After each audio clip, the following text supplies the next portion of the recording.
What's up? This is Jack McNeil. I'll be talking 123 here. Hope you guys are having a great night and enjoying the winter meetings. I'm having a lot of fun constantly on my phone, constantly on Twitter. And if you are on Twitter, definitely follow me at MLB Talk 123 for the latest updates. Now, tomorrow, I want to say before we get into the topic here, there's going to be a podcast, live podcast, 11 p.m. Eastern. If that's too late for you, then you can watch it on demand. But we're going to have a very special guest, Red Soxaholics.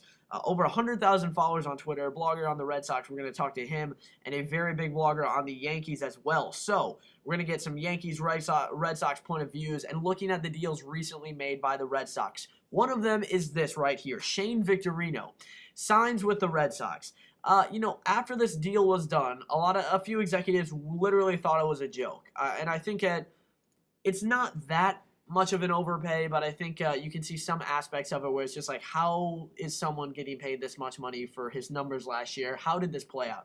So let's look at how it happened.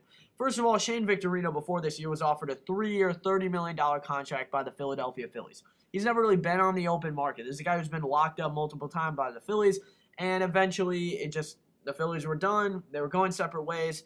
The Phillies were even linked to Justin Upton today. A rumor proved to be completely false. And I thought it, just kind of seemed unrealistic from the start. The Diamondbacks were looking for shortstop help, and I don't see why the Diamondbacks would even want someone who's going to cost that much money in Cliff Lee at this point. They have good young starting pitching. There's no need for that. There's no need at all, especially when you have the Dodgers spending all the money in the world. They need to be built competitively through the system and through smart trades, not ones that would end up having Cliff Lee. But a team that could be involved in Cliff Lee is the Boston Red Sox. I would say are the Boston Red Sox. They're a team that have him at the top of their wish list, that maybe didn't think he would be available, but now he could potentially be available to the Phillies. So getting back to the Phillies, they offer him this contract. He plays this year, is traded to the Los Angeles Dodgers, of course. And overall, he hits .255 this year. Now, where it went wrong, his walk rate, his strikeout rate was about the same as years past. He did steal a lot of bases, 39. That's about what it has been. So that's one good thing. Boston Red Sox getting speed. They're getting the defense that they need. Not only are they getting someone to play in right field in the kind of uncomfortable right field area in Fenway Park, but they're also getting someone who has experience in center field. If Jacoby Ellsbury is hurt, he can switch to center. You have Johnny Gomes. He can platoon in different areas. He can provide some power, and of course, will be the left fielder for the Red Sox at the time being. Now, they do have some good young players coming up. You have Ryan Kellis, you have Jackie Bradley Jr., you have definitely some young talent going through the system, and I think it would be very dumb for them to trade any of those guys right now. They already traded Josh Reddick for a reliever that has not really pitched much for them at all. Hopefully he can have a bounce back year, because that could just be one of those horrendous trades that ends up being like the Red Sox could have not only saved a lot of money, had better numbers probably with Josh Reddick in right field than Shane Victorino will. I mean, Josh Reddick, yeah, low average, a lot of power, but Shane Victorino had a .255 average last year. Now, do I think he will have that average again? No. I think he will find it. I really do. I think that he will improve his numbers. He'll probably be a .280, maybe get to .300. Maybe once in the contract get to .300. The thing about Shane Victorino is he is aging. Now, this guy's in good shape. He's a flying Hawaiian. He's got the speed. Well, there were definite flaws within his swing and within his batting routines. And, I mean, you look at the average on balls in play, much lower than career average. It was like at .278, normally at like almost .300. He kind of batted the ball a lot. He also hit a lot of flyouts. His defense is very good. Again, his speed is very good. I'm not going to bag on the player. He's a very good player. But I would not say that he is worth, $13 million a year. It is a very big overpay. It really is. You look at what he's provided war-wise, and maybe you can add a little bit to the whole idea of team chemistry and clubhouse and getting that toxic environment out of Boston and really changing the atmosphere and the way that media potentially looks at Boston Red Sox as a team and how the fans look at the team and how the team performs with the team. And I think that's the biggest thing is you can put together an all-star team like they have in the past, but it just hasn't worked. And I think the Red Sox are looking at this and saying, you know what, we've gotten a new start. How are we going to approach this? And you know what, they decided to go with these veteran, older guys that have been in winning atmospheres. You have Johnny Gomes with the Rays in '08. You have Shane Victorino with the Phillies multiple times. And he really does seem like a great guy, a genuine great guy that I think any team would love to have in the clubhouse. This guy was considered to go to the Dodgers as a fourth outfielder. He would be a starter for pretty much every team. Of course, the Dodgers, if they really want to spend the money, they could get him. But Shane Victorino wants a starting job, and I think he found a great situation in Boston. but it could turn very bad if he does not perform. This is a guy who can slide into a lot of parts in the lineup. This is a big contract for Shane Victorino. I don't know how much the Indians were going at, but it seems like a 3-year, maybe $33 million deal would have been realistic for the Indians. Still a ton of money even for the Indians. I mean, even for the Red Sox is a ton of money. It would be a ridiculous amount of money for the Indians. So I'm not surprised the Red Sox beat out the Indians. I think the Indians might have wanted him a little more. I think the Red Sox could have gone into numerous so many different ways with Cody Ross, a much cheaper option that I think might have performed better. I think a lot of fans will miss Cody Ross because he really came in to Boston with not many high expectations, and he performed at a level that we just haven't seen. We had him come on breakout in the playoffs, and he had a great time in Boston, and we wish him the best there. But I think this deal was a pretty big overpay. We've seen that with outfielders. We've seen how the market's developed. Most teams know that Josh Hamilton is going to the Rangers. And, we won't see a huge change in the market until that deal is done. But I think a lot of teams are turning to alternatives. I really do. I think you see Shane Victorino now off the market.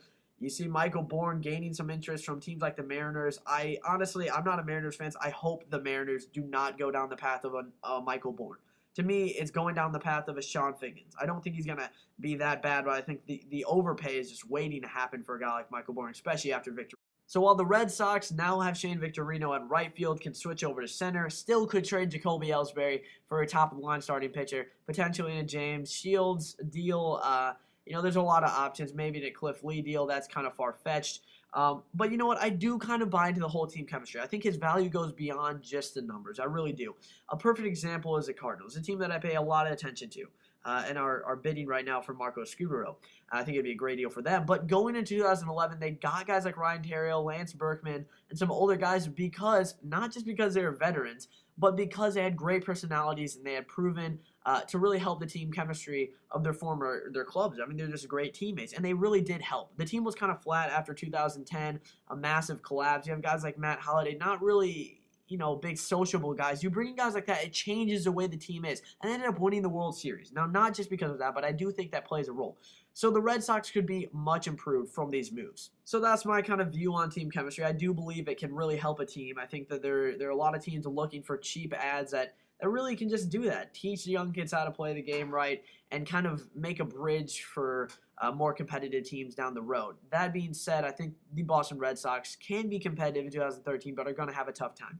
With the Blue Jays, with the Rays, with the Yankees, and now with the Orioles rising in that division, the Orioles seem to be the most likely to finish last.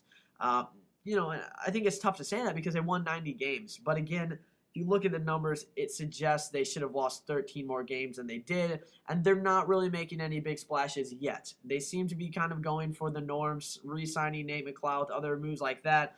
We'll see what happens. But the Red Sox have made some, I wouldn't say risky moves, but the money that is involved is Red Sox type of money, and I think they're trying to get away from that. The franchise has been in the hands of Ben Cherington. I think he's done a pretty solid job. We'll really just have to see how it turns out. But not a terrible move, but definitely an overpay here. Now, here is the good news if you're a Red Sox fan. Although they might have overpaid, the fact is they do have the money to do so, and that's a terrible excuse. You should not make a deal just because you have the money to do so. You need to pay market value for that player. You really should believe in that player. And I think if you look at the money that they did, they probably could have signed Josh Hamilton at a very high average salary for a few years. I don't know if Hamilton would have accepted that deal, and maybe he said, no, I'm not interested in going to Boston for 3 or 4 years. I'd rather stay in a comfortable place because it does look like he's going to the Rangers, and then they decide to go get Mike Napoli, former Ranger, and Shane Victorino now, but they had a lot of other options. But it's not over yet. I think the Red Sox are not done in the winter meetings. There's a few 5-year contract offers out to Anibal Sanchez. I think the Red Sox are probably one of those teams. So there's still a chance there. I think they'll probably sign Ryan Dempster or veteran starting pitcher like that. I thought they should have gone after Dan Hare, in my personal opinion. But they're going for starting pitching now. They focus on offense. They could still add another outfield bat. That is what is so intriguing, though, as well. Now, other than possible trades for the Red Sox for another outfield bat or signing maybe some minor outfield bat, however they decide to go, the Red Sox are not done. That's one thing that we do know. So Red Sox fans, although they have spent a lot of money this offseason, I think they're in a direction where they're planning to win for a few years, but they're not at its most competitive form. I think that this is obviously not 2013 is not going to be the best year for the Red Sox in the next 5 years. They're going to get better every year. Now, I think for the Red Sox, a perfect fit would have been a guy like Dan Haren. I really do think that. I think on a 2-year, $24 million deal or a 3-year, $33 million deal, I think would have been very beneficial to Dan Haren and Boston. But I think Kyle Lohse is definitely a guy to watch. Boston has money to do it. They might have already had a contract out to Anibal Sanchez. They're looking for frontline starters, so expect them to be in the trade or free agent markets for pretty much all successful pitchers. So there's a lot of options. I just singled out 2 in particular. Thanks for watching, guys. Hope you guys really did enjoy the show. I have a lot of fun doing these videos and would love as much feedback as possible if you're still watching it. Also, remember Twitter at MLB Talk 123. Love hearing from you guys. It really does make me keep doing these.